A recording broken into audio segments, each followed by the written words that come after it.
श्री वल्लभाधीश की जय। गिरिराज धरण की जय। श्याम सुंदर श्री अमने महारानी की जय। श्री गुसाई जी परम दयाड़ की जय। श्री गोकुल नाथ की जय। दाव दयाड़ की जय। श्री नवनीत प्रिया लाल की जय। अपने माथे विराजता सेव्य स्वरूप की जय। बधाई वैष्णव ने जा કરી જય શ્રી કૃષ્ણ જય શ્રી કૃષ્ણ। અઠવાડિયું જે શ્રી સહકુટુંબ સાથે વૈષ્ણવ સાથે 7 દિવસ સપ્તાહના અમૃતનું પાન કર્યું। ચંદ્ર સરોવરને વૃંદાવનને ગોકુળ કુંવરાનો મનોરથને આનંદ કર્યો। આજે બધાએ ત્યાંથી પોતાના ઘર તરફ પ્રયાણ કર્યું। અમને મહારાણીમાં રોકી લીધા। અમે કદાચ એને બહુ વાલા છીએ એટલે ઈશ્વરે પાછું આજે ઘર બદલ્યું। અહીંયા 100-125 વૈષ્ણવ બધા આવ્યા છે। ઈલાબેન અમારે તમારી હારે જ વ્રજમાં આવવું છે। મેં કીધું મારી હારે શું આવવાના માલા વાલા, હું વલ્લભ યમુનાજીને વનમાળી હારે આવું છું, તો તમે એની જ ભેગા આવી જાઓ। આજે થોડી તબિયત 19-20 હતી એટલે બધા વિશ્રામ ઘાટ પર ગયા કુંવારો કરવા અને આરતી કરવા। અમે લગભગ 5:30 ગિરાજી મુખારવિંદ પર ગયા। વલ્લભની ગિરાજ બાવાની યમુનાજીની વનમાળીની વિશેષ કૃપા। આજે દંડવતી પરિક્રમા પૂરી થઈ બધાની, એટલે હજારોની સંખ્યામાં વૈષ્ણવો, ક્યાંય કીડી પણ ચાલી શકે નહીં એટલી ગીર્દી। હવે મેં કીધું વલ્લભ અમારું તો સામર્થ્ય નથી કે અમે અંદર જઈ શકીએ, પાછું બીજું ન મારાથી બેસાય કે ન હું 1 સેકન્ડ ઊભી રહી શકું, અને સામે જ્યાં બેસવાની જગ્યા છે ત્યાં તો પગ મુકાય એવી જગ્યા નહીં। મેં કીધું અરે આજ દર્શન થશે કે નહીં થાય, ચરણારવિંદના દર્શન થઈ જાય ને પછી ભલે ને, પણ જેને વલ્લભ વિચારે ને એને બીજા કોઈ ન વિચારી શકે। વૈષ્ણવો જોઈ ગયા, બૂમ પાડીને બોલાવ્યા, આ કોની કૃપા? વલ્લભની, કે અહીંયા આવી જાઓ। હવે નહોતા ઓળખતા એ બૂમો પાડવા માંડ્યા, અહીંયા જગ્યા નથી, અહીંયા જગ્યા નથી। ઓળખતા હતા એણે એક જ વાક્ય કીધું, તમારી જગ્યાએ નહીં બેસવા દઈએ, અમારી જગ્યાએ। હવે નીચે તો બેસાય નહીં અને બેઠા પછી ઉઠાય નહીં। 5 મિનિટ ઊભી રહી, પૂછ્યું કે કેટલી વાર થશે? તો કે દ્વારકેશ બાવાને, રાજુ બાવાને, અનુરાગ બાવાને બધા પધારે, ઠાકોરજીને ખેલાવી લે, પછી આરતી થાય, એટલે ઓછામાં ઓછો 1 કલાક તો થશે। મેં કીધું હવે વલ્લભ મારામાં તો ત્રેવડ નથી કે 1 કલાક હું બેસી શકું કે ઊભી રહી શકું, કારણ કે આજે જે પગનો દુખાવો છે એ આમ સહેબલ નથી। એક બેન કે બેસી જાવ ને, વલ્લભ કૃપા કરશે ને ઊભા કરશે। મેં તમારા મોઢે બોલાવ્યું, બેસી ગઈ। અડધો પોણો કલાક બેઠા, બાવાએ કેવડાવ્યું કે આવીએ છીએ। બધા કે ઊભા થઈ જાઓ નહીં તો બધા તમારા ઉપર પડશે। મેં તો અહીંયા ને વયા જાય તળેટીમાં તો ગોવર્ધન કી રહીએ, તળેટી શ્રી ગોવર્ધન કી રહીએ। હવે જે વ્યક્તિ 2 મિનિટ ન ઊભી રહે એ અડધો કલાક ઊભી રહી, કેમ ઊભી રહી મને ખબર નથી હતી। દ્વારકેશ બાવા, રાજુ બાવા, અનુરાગ બાવા, હોવજી, બેટીજી બધાએ ખેલાવ્યા। જેનો લાવો પહેલી વાર મળ્યો વસંતના હોળીના દિવસોમાં, અને પછી 2 આરતી કરી। પહેલી દ્વારકેશ બાવાએ કરી, બીજી રાજુ બાવાએ કરી, અને વલ્લભની 2 આરતી કરી। આ દર્શન થયા પછી એમ થયું આ હજારોની તૈનાતમાં નીકળવું કેમ? વલ્લભની બેઠક જ સીધી ખબર હાથ પકડીને પહોંચાડી દીધી મને, અને એક ભાઈ મળી ગયા, હાલો હું તમને બહાર મૂકી જાઉં। મેં તો આટલા બધા વૈષ્ણવમાં કેવી ગીર્દી કે હયું દળાય. એમાં એ ભાઈ મને બહાર મૂકી ગયા. તો વ્રજમાં તો જો તમને દ્રઢ વિશ્વાસ હોય તો વલ્લભ કૃપા કર્યા વિના રહેતા નથી. વ્રજમાં આવીએ તો પહેલાં વલ્લભને વિનંતી કરવાની, તને જેમ યોગ્ય લાગે એમ કરજે. અમે આવતા હતા તો 3-4 છોકરાઓ નાના નાના 5-7 વર્ષના. मैया यहाँ की पकौड़ी बहुत बढ़िया है, खिला देना. मैं तो खाई ले. ओला ने पूछू केटला ने के आटला ने. त्या चौथो आव्यो. मैं जो आ 4 जूथ આવી ગયા અને એને પકોડી ખાતા જોયા ને તો મને એટલો આનંદ આવ્યો. અને પછી જેવા અમે બહાર નીકળ્યા ને હું બેઠી હતી તમારા બધાને રાહ જોઈને, તો ચારેય આવીને કે મૈયા બઢિયા પકોડી હતી. મેં કીધું બસ કયા સ્વરૂપે કોણ આવે છે ક્યાં ખબર પડે છે. મારી બા કાયમ કહેતી કે વ્રજમાં જઈએ કે નાથ દ્વારા જઈએ, શ્રીજી બાવા તમને બાવા ન કરે ને ત્યાં સુધી ભરે કેવી રીતે? તમે ખાલી થાવ તો ભરે ને, પણ ઘણા ખાલી જ ન થવું હોય, ઘણા જીવ જ એવો હોય. હવે એ તો એ હવે જો જે મૂળ સ્વભાવ હોય ને માણસનો ન જાય. એ નક્કી કર્યો વ્રજમાં આવે ત્યારે કે મારે જેટલા હોય એટલા બધા વાપરવા છે, પણ જેવું આ વાપરવાનું આવે ને એટલે આમ હાથ આમ થઈ જાય. એનું કારણ એમના હાથે એ સારું કાર્ય નથી થવાનું. પણ કોઈક દૂતી બની જાય, ઘરવાળી કે બેન કે માં કે લાવો ને હવે આવા લોભ હું કરું છું વાણિયાભાઈની જેમ. તો આજે જે આનંદ કર્યો અને અત્યારે આવ્યા, હવે બધા જ વૈષ્ણવ ગયા છે વિશ્રામ ઘાટ. એ લોકો 9-9:30 આવે, પછી પ્રસાદ લે, 10:30 થાય, પછી સત્સંગ કરીએ એટલે 12 વાગે. હવે ઘણાય કલકત્તાથી આવ્યા છે, ઘણાય બોમ્બેથી આવ્યા છે, ઘણા રાજકોટથી આવ્યા છે. આખી રાત બધાને ઉજાગરો, સવારે આવીને સીધા બધા નાહી ધોઈને દંડવત કરવા ગયા હોય. એટલે મેં કીધું હવે અત્યારે આપણે એકલા સત્સંગ કરી લઈએ. એકલા નથી, જૂથના જૂથ અહીંયા છે. અને મારા ઠાકોરજી તો જો સામે બિરાજે જ છે કે માં આજનો દિવસ વાંચ્યો ન જવો જોઈએ, કાલથી પછી રૂટીન થઈ જશે. ઘણીવાર એવું થાય કે આમ અમદાવાદમાં હોય ત્યારે એમ થાય હલાશે નહીં, બહાર જવાશે નહીં. એટલે ગાડી કાઢો ને મારે લાફિંગ ક્લબમાં નહીં ચલાય. એ એટલું 50 ડગલા ન ચાલી શકીએ.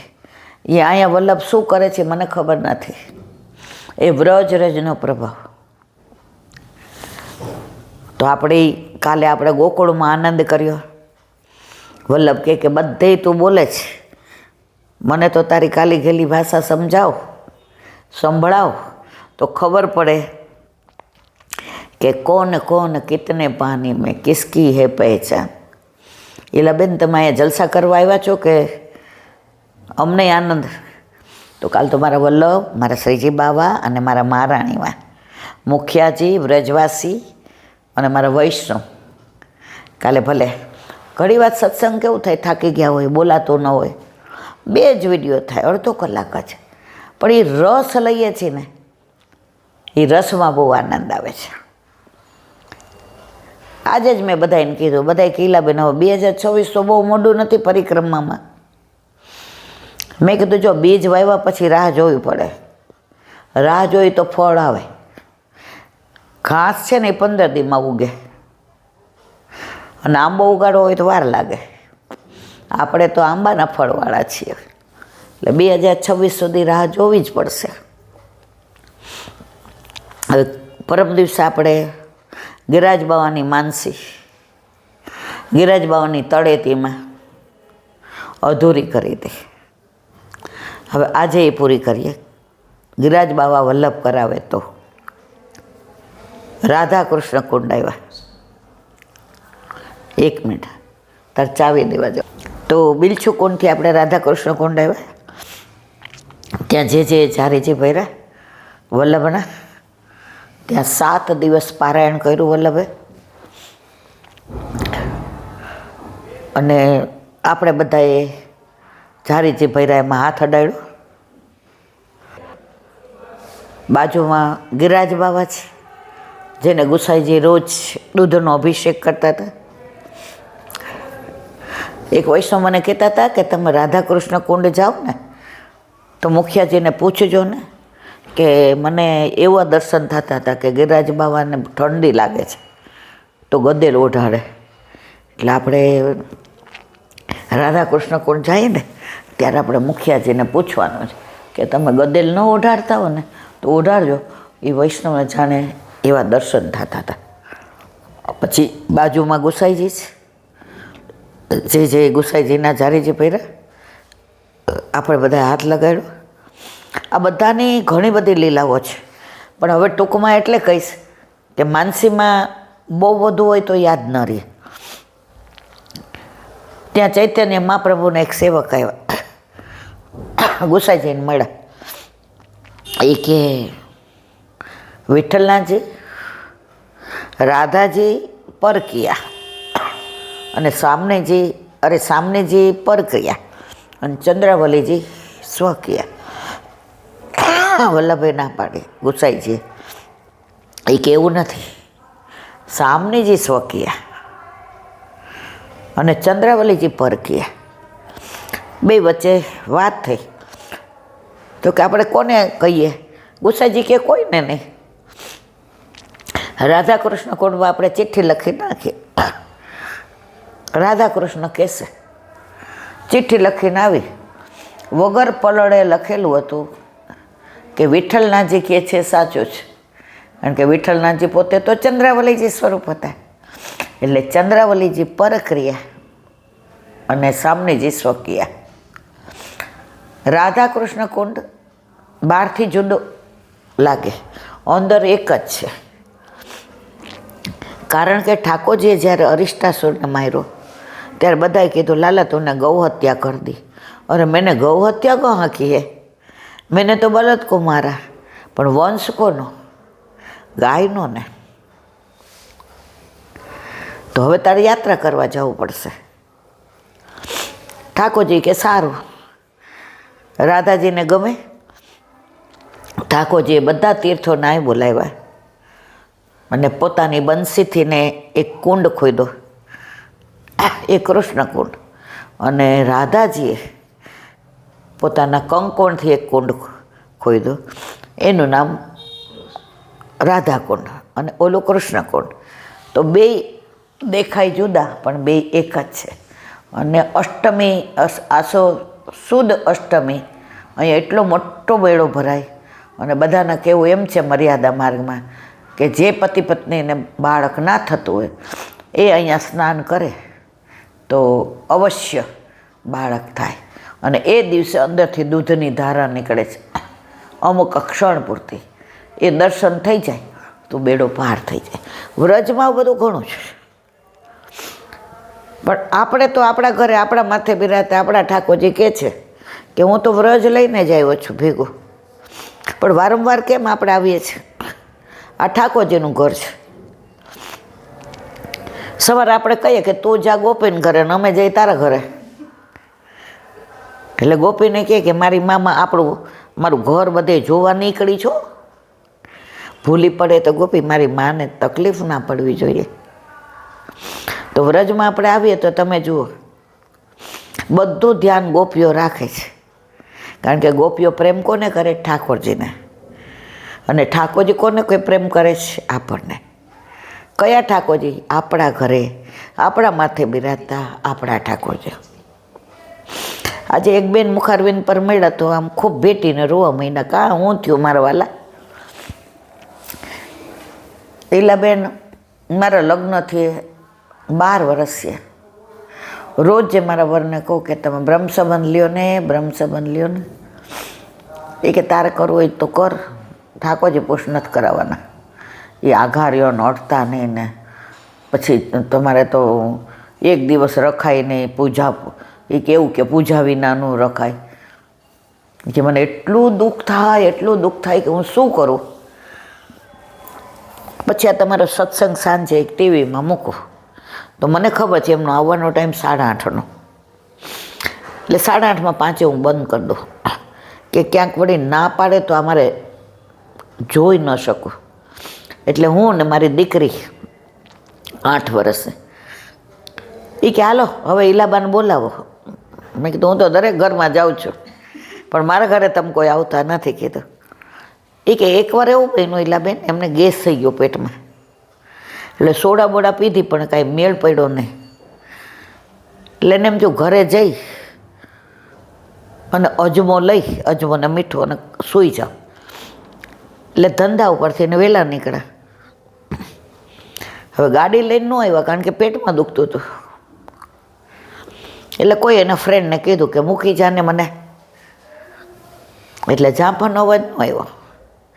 હવે એક ચાવી એની પાસે, એટલે એને એમ કે કદાચ આ અંદર રસોઈ બસોઈ કરતી હશે તો ડિસ્ટર્બ ન થાય, તો એણે ખોલ્યું, અમને ખબર જ નહીં. અને હું ને મારી દીકરીનું નામ રસી. મેં તો કેમ? તો કે રસિયા ઉપરથી પાડ્યું. મેં તો હા. અમે જોતા હતા